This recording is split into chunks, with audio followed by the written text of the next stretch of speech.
যে কপাল সেজদা দেয় না, সেই কপাল, যে মানুষ হয়ে সেজদা দেয় না, আল্লাহর কসম, আল্লাহ তাআলা কোরআনে বলছে, ইবলিস তুই সেজদা দিলি না, আজকের থেকে তুই শয়তান।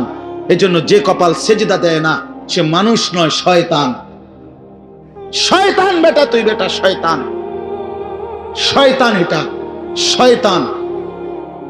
এর আগে কোনদিন ইবলিসকে শয়তান বলতো? কোন দিন থেকে বলছে? যেদিন থেকে সে সেজদা দেয় নাই। কথা বলেন না কেন?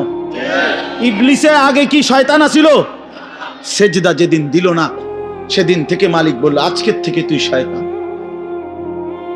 ইবলিস যেদিন সেজদা দিল না সেদিন আল্লাহ বলল, ফখরুজ ফাইন্নাকা রাজিম, বের হ, আজকের থেকে তুই রাজিম, অভিশপ্ত, মালউন, অভিশপ্ত, রাজিম।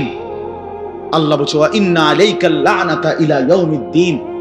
ইবলিস তুমি সেজদা দিলা না, মনে রেখো আজকের থেকে কিয়ামত দিবস পর্যন্ত তোর উপরে আমি আল্লাহর লানত। এজন্য বেনামাজি তোর উপরে আল্লাহর লানত, তোর উপরে আল্লাহর লানত, তোর উপরে খোদার গজব। আল্লাহর লানত যার উপরে, সে সুখ পায় না। ওই মালিকের সাথে গাদ্দারি করে সুখ মেলে না। খবর নিয়ে দেখো,